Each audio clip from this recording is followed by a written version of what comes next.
Hello students, let us consider the next topic from module 1, embedded system design process. The various steps which involve in this design process are: first step is abstraction. Each problem component is first abstracted. That is, നമ്മളിപ്പോൾ ഒരു project consider ചെയ്യുകയാണെങ്കിൽ അല്ലെങ്കിൽ ഒരു system design ചെയ്യാനാണ് ഉദ്ദേശിക്കുന്നതെങ്കിൽ ആദ്യം ആ ഒരു കമ്പോണൻറ്റിൻ്റെ അതായത് ആബ്സ്ട്രാക്റ്റ് എടുക്കേണ്ടി വരും. ആബ്സ്ട്രാക്റ്റ് എന്ന് പറയുമ്പോൾ നമുക്കതിന് എന്തൊക്കെയാണ് അതിന് അതായത് ആ പ്രൊജക്റ്റിൻ്റെ ആവശ്യം എന്താണ്, ആ പ്രൊജക്റ്റിനെ കൊണ്ട് എന്താണ് ഉദ്ദേശിക്കുന്നത്, ആ പ്രൊജക്റ്റ് എങ്ങനെയാണ് അത് ചെയ്യുന്നത്, അപ്പോൾ അതിനെ കുറിച്ചുള്ള ഒരു ആബ്സ്ട്രാക്റ്റ് വേണ്ടി വരും. Then next step is hardware and software architecture. That is, architecture should be well understood before a design. അതായത് ഒരു ഡിസൈനിന് മുമ്പായിട്ട് അതിൻ്റെ ഹാർഡ്വെയർ ആയാലും സോഫ്റ്റ്വെയർ ആയാലും അതിൻ്റെ ആർക്കിടെക്ചർ എന്തായാലും മനസ്സിലാക്കിയിരിക്കണം. Next step is extra functional properties. That is, extra functionalities required in the system being developed should be well understood from the design. അതായത് ഇപ്പോൾ ഒരു സിസ്റ്റം എടുക്കുകയാണെങ്കിൽ ആ സിസ്റ്റമിൻ്റെ ഡിസൈൻ നിന്ന് നമുക്ക് മനസ്സിലാക്കാൻ പറ്റണം വേറെ എന്താണ് എക്സ്ട്രാ അതിനെ കൊണ്ട് ഫങ്ഷൻസ് ഉണ്ടാവുക. അപ്പോൾ ആ ഒരു ഫങ്ഷൻസും കൂടി അറിഞ്ഞിരിക്കണം. അപ്പോൾ ആ ഒരു ഫങ്ഷൻസ് അറിഞ്ഞു കഴിഞ്ഞാൽ മാത്രമേ വീണ്ടും നമുക്ക് ആ ഡിസൈനിൽ മാറ്റങ്ങൾ വരുത്താൻ പറ്റൂ. Next is the system related family of designs. That is, families of the related systems developed earlier should be taken into consideration during designing. അപ്പോൾ അത് സാധാരണ ഒരു സ്റ്റഡി നടത്താറുണ്ടല്ലോ. അതായത് ഇപ്പോൾ ഒരു പ്രൊജക്റ്റ് എടുക്കുന്ന സമയത്ത് നമുക്ക് മുമ്പേ ഡെവലപ്പ് ചെയ്തിരിക്കുന്ന അതിൻ്റെ റിലേറ്റഡ് ആയിട്ടുള്ള ഫാമിലീസ്, അതായത് ഇപ്പോൾ ആ ഒരു സിസ്റ്റമിന് റിലേറ്റഡ് ആയിട്ടുള്ള ഫാമിലീസിനെ കുറിച്ചുള്ള ഡീറ്റെയിൽസ് അത് എന്തായാലും കൺസിഡർ ചെയ്യേണ്ടി വരും before actual designing. Then next is the modular design. That is, system designing is fast by decomposition of the software into modules that are to be implemented. Modules should be such that they can be composed later. Modules should be clearly understood and should maintain continuity. A module is not permitted to change or modify another module functionality. അതായത് ഇവിടെ ഇപ്പോൾ next step എന്ന് പറയുന്നത് modular ഡിസൈനാണ്. അതായത് ഒരു സോഫ്റ്റ്വെയറിന് നമുക്ക് different modules ആയിട്ട് സ്പ്ലിറ്റ് ചെയ്യുകയാണെങ്കിൽ അതായിരിക്കും കുറച്ചും കൂടി എളുപ്പം, അതുപോലെ തന്നെ ഫാസ്റ്റർ ആയിരിക്കും ഡിസൈനിങ്. അപ്പോൾ ഈ മൊഡ്യൂൾസ് എന്ന് പറയുന്നത് അത് ക്ലിയർലി അണ്ടർസ്റ്റുഡ് ആയിരിക്കണം. ഓരോ മൊഡ്യൂളായിട്ട് ഡിവൈഡ് ചെയ്യുന്നുണ്ടെങ്കിൽ അത് ക്ലിയർലി അണ്ടർസ്റ്റുഡ് ആയിരിക്കണം. ഒരു കണ്ടിന്യൂറ്റി ഉണ്ടാവണം ആ മൊഡ്യൂൾസ് തമ്മിൽ.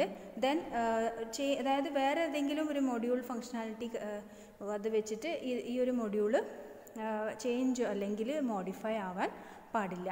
അപ്പോൾ അങ്ങനെ ഒരു ഇതിൽ വെച്ച് സ്പ്ലിറ്റ് ചെയ്ത് മൊഡ്യൂൾസ് ആയിട്ടാണ് എടുക്കുന്നതെങ്കിൽ ഡിസൈൻ ചെയ്യുന്നതെങ്കിൽ അത് it will be more easier and faster. Next is mapping. Next step is mapping. Mapping into various representations is done from software requirements. Transform and transaction mapping design processes are used in designing. അതായത് ഇവിടെ നമുക്കിപ്പോൾ ഒരു software എന്തൊക്കെയാണ് requirements അത് മനസ്സിലാക്കി കഴിഞ്ഞാൽ നമുക്കതിനെ മാപ്പ് ചെയ്യാൻ പറ്റും. അതായത് വേരിയസ് റെപ്രസെൻറ്റേഷനിൽ, അതായത് മാപ്പ് എന്ന് പറഞ്ഞാൽ നമുക്കതൊരു എന്താണ് ഒരു റിലേഷൻ മെയിൻറ്റെയിൻ ചെയ്യാൻ പറ്റും. ഇപ്പോൾ ഒരു വേരിയസ് വേസിൽ നമുക്ക് ഒരു പ്രോഗ്രാം ചെയ്യാൻ പറ്റുമല്ലോ. അപ്പോൾ അതിൻ്റെ ഡിഫറെൻറ്റ് റെപ്രസെൻറ്റേഷൻസ് ഈ ഒരു മാപ്പിംഗ് വെച്ചിട്ട് ചെയ്യാം. ആൻഡ് ട്രാൻസ്ഫോം, അതായത് ഇപ്പോൾ എന്തെങ്കിലും മാറ്റങ്ങൾ വരുത്തുന്നുണ്ടെങ്കിൽ അത് മാറ്റാം. ഇപ്പോൾ ട്രാൻസ്ഫോം ചെയ്യാം. അതുപോലെ തന്നെ ട്രാൻസാക്ഷൻ മാപ്പിംഗ് ഡിസൈൻ പ്രോസസ്സസ് അതെല്ലാം യൂസ് ചെയ്തിട്ട് ഡിസൈൻ ചെയ്യാൻ പറ്റും. Next is A user interface design. That is, user interfaces are designed as per user requirements, analysis of the environment and system functions. അതായത് ഇവിടെ ഇപ്പം ഒരു സിസ്റ്റം നമ്മൾ എടുക്കുകയാണെങ്കിൽ അതിൽ ചിലപ്പോൾ എന്തെങ്കിലും ഒരു ഡിവൈസ് അതിൻ്റെ കൂടെ കണക്ട് ചെയ്യുന്നുണ്ടോ, അതിന് ആവശ്യമുണ്ടോ, അപ്പോൾ ഒരു യൂസർ ഇൻ്റർഫേസ് ഡിവൈസ് വേണ്ടി വരും. അപ്പോൾ അത് റിക്വയർമെൻറ്റ് അനുസരിച്ച് ഡിസൈൻ ചെയ്യാൻ പറ്റും. അതുപോലെ തന്നെ എൻവയറൻമെൻറ്റ് അനലൈസ് ചെയ്ത് കഴിഞ്ഞാൽ അതനുസരിച്ച് മാറ്റാൻ പറ്റും. And system functions, okay, system functions അനുസരിച്ച് അത് മാറ്റാം ആൻഡ് ഡിസൈൻ ചെയ്യാം. Now refinements, that is, each component and module design needs to be refined iteratively till it becomes the most appropriate for implementation by the software team. അതായത് ഈ റിഫൈൻമെൻറ്റ്സ് എന്ന് പറഞ്ഞു കഴിഞ്ഞാൽ changes ആണ് അല്ലെങ്കിൽ മോഡിഫിക്കേഷൻസ്. അതായത് ഇപ്പോൾ ഒരു സിസ്റ്റം അത് പെർഫെക്റ്റ് ആവണമെങ്കിൽ അല്ലെങ്കിൽ ഒരു നല്ലൊരു ഡിസൈൻ വേണമെങ്കിൽ അതിന് ഓരോ കമ്പോണൻറ്റും അതുപോലെ തന്നെ ഓരോ മൊഡ്യൂൾസും അത് എപ്പോഴും ചേഞ്ച് ചെയ്തുകൊണ്ട് അല്ലെങ്കിൽ എന്തെങ്കിലും മോഡിഫിക്കേഷൻസ് വരുത്തേണ്ടി വരും. അപ്പോൾ അത് ടിൽ ഇറ്റ് ബിക്കംസ്, അതായത് ആ ഒരു കറക്റ്റ് ഒരു എന്താണ് സോഫ്റ്റ്വെയർ ടീമിന് ഇംപ്ലിമെൻറ്റ് ചെയ്യാൻ പറ്റുന്ന രീതിയിൽ ആണെങ്കിൽ അതുവരെ അത് മോഡിഫൈ ചെയ്യേണ്ടി വരും. So these are the steps for the design process. അപ്പോൾ ഇവിടെ നമുക്ക് ഇത് ഒരു സോഫ്റ്റ്വെയർ ഇതാണ് നമ്മൾ എടുക്കുന്നതെങ്കിൽ let us consider activities for the software design during embedded software development process. അപ്പോൾ അതിനൊരു ഫിഗറാണിത്. ഒരു സോഫ്റ്റ്വെയർ പ്രോസസ്സാണ് നമ്മൾ കൺസിഡർ ചെയ്യുന്നതെങ്കിൽ, സോഫ്റ്റ്വെയർ ഡെവലപ്മെൻറ്റ് പ്രോസസ്സാണെങ്കിൽ ഇവിടെ ആദ്യം ഡെവലപ്മെൻറ്റ് പ്രോസസ്സിന് അത് റിക്വയർമെൻറ്റ്സ് ഓഫ് ദ സിസ്റ്റം അത് അനലൈസ് ചെയ്യണം, ദെൻ ഡിസൈൻ ചെയ്യണം, data structure, software architecture, interfaces and algorithm, അതാണ് second step. Then implementation of the design, ആ ഡിസൈൻ ഇംപ്ലിമെൻറ്റ് ചെയ്യണം, ദെൻ ടെസ്റ്റ് ചെയ്യണം. So internal logic and external functions അത് വെച്ച് test ചെയ്യണം. ആൻഡ് ദിസ് ഇസ് ഒരു ലൈഫ് സൈക്കിളായിരിക്കും. ഓക്കെ. ആൻഡ് അപ്പോൾ ഇവിടെ ലാസ്റ്റ് എന്ന് പറയുന്നത് നമ്മൾ അതിനെ എഡിറ്റ് ചെയ്യുന്നു, അതായത് ഇപ്പോൾ ഒരു പ്രോഗ്രാം എഡിറ്റ് ചെയ്യുന്നു, ടെസ്റ്റ് ചെയ്യുന്നു, ടെസ്റ്റ് ചെയ്തിട്ട് അത് എറേഴ്സ് ഉണ്ടോ എന്ന് ചെക്ക് ചെയ്യുന്നു. എറേഴ്സ് ഉണ്ടെങ്കിൽ അത് ഡീബഗ് ചെയ്യുന്നു. ഡീബഗ് എന്ന് പറഞ്ഞാൽ എറേഴ്സ് എല്ലാം കണ്ടുപിടിച്ച് ഒഴിവാക്കുന്നു. Then is it per specification പ്രകാരം ആണെങ്കിൽ അവിടെ സ്റ്റോപ്പ് ചെയ്യാം, അല്ലെങ്കിൽ വീണ്ടും എഡിറ്റ് ചെയ്തുകൊണ്ടിരിക്കാം. So till it becomes okay as per the specifications.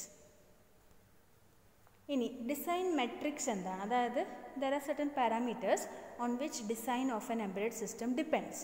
അപ്പോൾ അതിൽ ചില ഇതാണ്, അതായത് ഇപ്പോൾ first is the power dissipation. For many systems, particularly the battery operated systems such as mobile phone or digital camera, power consumed by the system is an important feature. The battery needs to be recharged less frequently if power dissipation is small. Okay, അപ്പോൾ അവിടെ ഒരു first factor എന്ന് പറയുന്നത് power dissipation ആണ്. അപ്പോൾ battery operated system ആണെങ്കിൽ, for example ഇപ്പോൾ mobile phone അല്ലെങ്കിൽ ഡിജിറ്റൽ ക്യാമറ ആണെങ്കിൽ ഈ പവർ കൺസ്യൂം ചെയ്തത് ഒരു ഇമ്പോർട്ടൻറ്റ് ഫാക്ടറാണ്. ആൻഡ് ഇപ്പോൾ പവർ ഡിസിപ്പേഷൻ കുറവാണെങ്കിൽ ബാറ്ററി വീണ്ടും ചാർജ് ചെയ്യേണ്ട ആവശ്യം വരുന്നില്ല. Okay. Then performance. Instructions execution time in the system measures the performance. Smaller execution time means higher performance. For example mobile phone, the voice signals processed between the antenna and speaker in 0.1 seconds shows the phone performance. Okay, അതൊരു എക്സാമ്പിളാണ്. അതായത് ഇപ്പോൾ നമുക്ക് എങ്ങനെയാണ്, അതായത് ഇപ്പോൾ instructions execute ചെയ്യാനെടുക്കുന്ന സമയം അത് വെച്ചിട്ടാണ് പെർഫോമൻസ് മെഷർ ചെയ്യുന്നത്. അപ്പോൾ ചെറിയൊരു എക്സിക്യൂഷൻ ടൈം ആണെങ്കിൽ ഹയർ പെർഫോമൻസ് ആയിരിക്കും ആ സിസ്റ്റമിന് ഉണ്ടാവുക. ആൻഡ് ഫോർ എക്സാമ്പിൾ ഇപ്പോൾ ഒരു മൊബൈൽ ഫോൺ പറയുകയാണെങ്കിൽ the voice signals processed between the antenna and the speaker will show the phone performance. Okay, അതായത് ഇപ്പോൾ എന്താണ്, ഇപ്പോൾ ആൻറ്റീനയും സ്പീക്കറിനും ഇടയിൽ വരുന്ന ഒരു പ്രോസസ്സ് ചെയ്യുന്ന വോയിസ് സിഗ്നൽസ് അതിന് ഡിപ്പെൻഡ് ചെയ്തിട്ടാണ് ഫോൺ പെർഫോമൻസ് ഉണ്ടാവുക. വേറൊരു എക്സാമ്പിൾ എന്ന് പറയുന്നത് ഇപ്പോൾ ഡിജിറ്റൽ ക്യാമറ എടുക്കുകയാണെങ്കിൽ shooting A 4 megapixel still image in 0.5 seconds shows the camera performance. അതായത് എത്ര സമയത്തുള്ളിൽ ഇപ്പോൾ ഒരു 4 megapixel ഷൂട്ട് ചെയ്യാൻ പറ്റുന്നുണ്ടെങ്കിൽ, ഓക്കെ, സ്റ്റിൽ ഇമേജ് ഒരു 0.5 സെക്കൻഡിലാണ് ഷൂട്ട് ചെയ്യാൻ പറ്റുന്നതെങ്കിൽ അത് ആ ക്യാമറയുടെ പെർഫോമൻസ് ആണ് കാണിക്കുന്നത്. Okay. Then is A process dead lines. There are number of processes in the system. For example keypad input processing, graphic display refresh, audio signals processing, video signals processing. These have deadlines within which each of them may be required to finish computation and give results. അതായത് ചില കേസിൽ ഓരോ ഓപ്പറേഷനും ഒരു dead line ഉണ്ടാവും, അതായത് ഈ സമയത്തിനുള്ളിൽ അത് തീർക്കണമെന്ന്. അപ്പോൾ ഈ പ്രോസസ്സ് ഏതൊക്കെയാണെന്ന് വെച്ചാൽ, പ്രോസസ്സ് എന്ന് പറയുമ്പോൾ ഒരു ശരിക്കും ഒരു ടാസ്ക്കാണ് അല്ലെങ്കിൽ ഒരു വർക്ക് എന്ന് പറയും. അപ്പോൾ ആ ഒരു പ്രോസസ്സ് എന്ന് പറയുമ്പോൾ നമ്പർ ഓഫ് പ്രോസസ്സസ് ഉണ്ട്. ഫോർ എക്സാമ്പിൾ ഇപ്പോൾ ഒരു കീപാഡ് ഇൻപുട്ട് ചെയ്യുന്നത്, അത് കീപാഡിൽ ഇൻപുട്ട് ചെയ്യുന്നത് അതൊരു പ്രോസസ്സാണ്.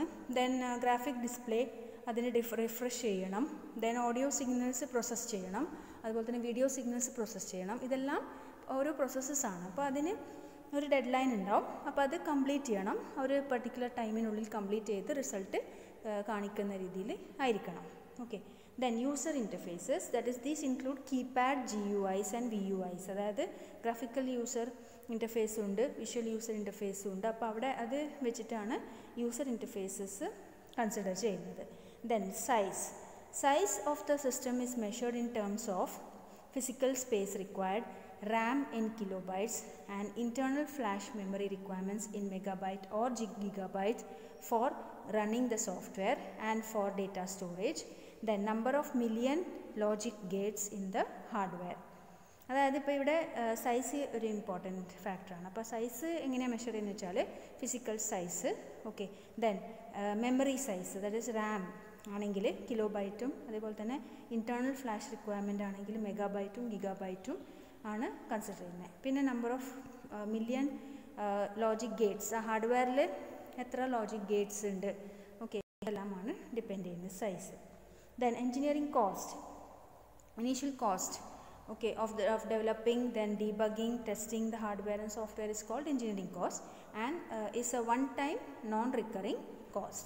അതായത് ഇപ്പോൾ എഞ്ചിനീയറിംഗ് കോസ്റ്റ് എന്ന് വെച്ചാൽ ഒരു പർട്ടിക്കുലർ പ്രൊജക്റ്റ് അല്ലെങ്കിൽ ഒരു സിസ്റ്റം ഡിസൈൻ ചെയ്യുകയാണെങ്കിൽ അതിനൊരു വൺ ടൈം, അതായത് ഒരു പ്രാവശ്യം മാത്രം അത് എസ്റ്റിമേറ്റ് ചെയ്താൽ മതി ആ ഒരു കോസ്റ്റ് എത്ര വേണം. അതായത് ഒരു ഡെവലപ്പ് ചെയ്യാനും ആ ഒരു സിസ്റ്റമിനെ ഡെവലപ്പ് ചെയ്യാൻ, പിന്നെ ഡീബഗ് ചെയ്യാൻ, ദെൻ ടെസ്റ്റ് ചെയ്യാൻ ഹാർഡ്വെയറും സോഫ്റ്റ്വെയറെല്ലാം, അതിനൊരു അതാണ് എൻജിനീയറിംഗ് കോസ്റ്റ് എന്ന് പറയുന്നത്. അത് വൺ ടൈം, അതായത് ഒരു പ്രാവശ്യം മാത്രമേ അത് ചെയ്യേണ്ടി വരൂ, അത് കണ്ടുപിടിക്കേണ്ടി വരൂ. Then manufacturing cost of the cost of manufacturing each unit, ഓരോ യൂണിറ്റും മാനുഫാക്ചർ ചെയ്യുന്ന cost. Then flexibility in the design enables without any significant engineering cost development of different versions of a product and advanced versions. For example, software enhancement by adding extra functions necessitated by changing the environment and software re-engineering. അതായത് ഒരു system പറയുകയാണെങ്കിൽ അത് flexible ആയിരിക്കണം. Okay. അതെന്ന് പറഞ്ഞാൽ ഒരു എന്താണ്, ഏത് വേർഷനായാലും കുറച്ചും കൂടി ഡെവലപ്പ് ചെയ്ത് കഴിഞ്ഞാൽ, അതായത് എല്ലാ ടൈപ്പ് ഓഫ് സിസ്റ്റമിനും യൂസ് ചെയ്യാൻ പറ്റുന്ന രീതിയിൽ എല്ലാ ടൈപ്പ് ഓഫ് എൻവയറമെൻറ്റ്, ഇപ്പോൾ ചേഞ്ചിങ് എൻവയറമെൻറ്റ്, ഓക്കെ. അപ്പോൾ അതിൽ എന്താണ് എക്സ്ട്രാ ഫങ്ഷൻസ് ചിലപ്പം വേണ്ടി വരും, പക്ഷേ അതല്ലാതെ തന്നെ അത് യൂസ് ചെയ്യാൻ പറ്റുന്നുണ്ടെങ്കിൽ അത് ഫ്ലെക്സിബിൾ ആണ്.